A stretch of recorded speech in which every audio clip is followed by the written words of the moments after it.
Colonel Jean-Louis Nuremberg, vous avez été nommé chef de la mission EUSEC RD Congo le 1er octobre dernier.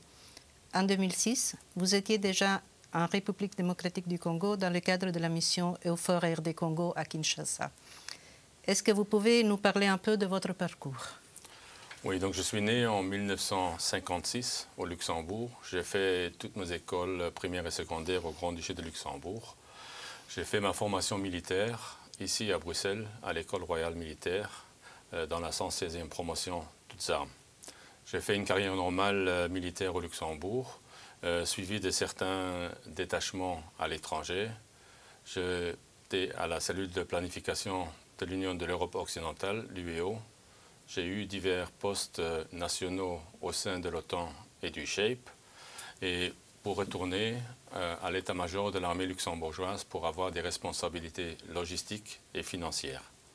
Finalement, depuis 2004, j'ai été le représentant militaire du Grand-Duché au comité militaire de l'Union de l'Europe et j'ai été en charge de la présidence luxembourgeoise, parti militaire, en 2005. J'ai eu l'occasion, comme vous avez dit, en 2006, d'être au Congo, l'officier de liaison du lieutenant-général Damé, commandant de la force EUFOR, auprès du lieutenant-général Babacar Gaye, chef de la MONUSCO. Donc j'ai eu de l'expérience déjà pendant 5 mois en République démocratique du Congo et aussi des expériences entre les institutions européennes et les institutions des Nations Unies en République démocratique du Congo.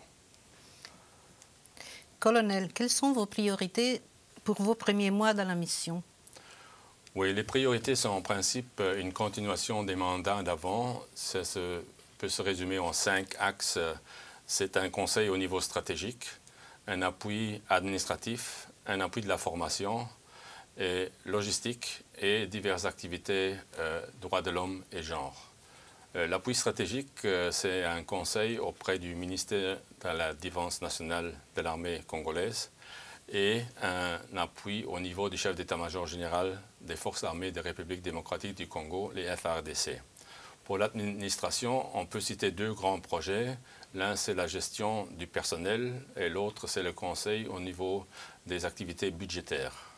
Pour la formation, il s'agissait de continuer la mise en œuvre de certaines écoles militaires, dont l'Académie militaire des FARDC, et de refaire fonctionner certaines autres écoles dans les diverses régions du Congo. L'appui logistique, c'est plutôt un appui technique et il y a diverses activités, droits de l'homme et genre, qui font partie aussi du mandat de EUSEC. Le mandat actuel de la mission est basé sur l'appropriation de la réforme de la défense qui a été adoptée. Dans cette période de mise en œuvre, quelles sont les actions que EUSEC compte entreprendre? L'appropriation des autorités congolaises, on peut dire que c'était et ça devient de plus en plus une priorité du président, du Premier ministre et du ministre de la Défense de la République démocratique du Congo. Quelques exemples de l'appropriation, c'est suite à la base de données qui a été réalisée avec l'aide de EUSEC et des armées congolaises pour le relevé du personnel des militaires.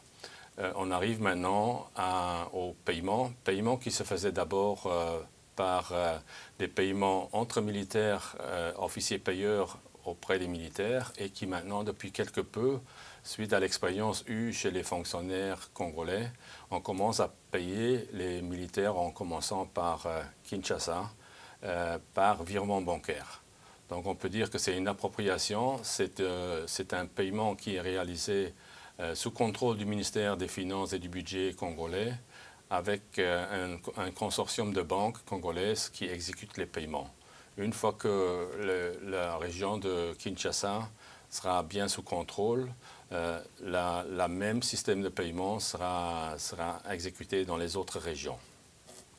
L'autre appropriation, on peut citer, c'est le recrutement de 30 000 nouveaux militaires entre 18 et 25 ans, célibataires bien formés que les forces armées congolaises veulent recruter pour faire part des retraités, des pensionnés, des décédés, donc pour amener un peu de jeunes militaires au sein des forces armées. comment la mission EUSEC coordonne-t-elle ses efforts avec l'autre mission de l'UE, EUPOL RDC, et avec la communauté internationale, notamment la mission de l'Organisation des Nations Unies pour la stabilisation en RD Congo, MONUSCO, et les délégations de l'Union européenne? Oui, il faut dire que les deux missions, EUSEC et EUPOL, sont sous le contrôle politique de l'ambassadeur chef de délégation de l'Union européenne à Kinshasa. EUSEC RD Congo s'occupe de la réforme du secteur de sécurité dans le domaine de l'armée, et EUPOL fait la même chose, s'occupe du réforme du secteur de sécurité dans le domaine de la police et de la justice.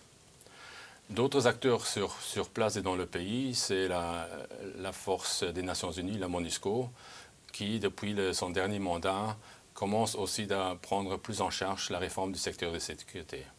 Finalement, il y a un bon nombre d'États membres et d'États tiers qui sont sur la place, et le plus grand défaut, c'est de coordonner tous les efforts de tous les acteurs internationaux qui sont sur place pour arriver au même but, la réforme de l'armée congolaise. Merci de cette interview. Merci.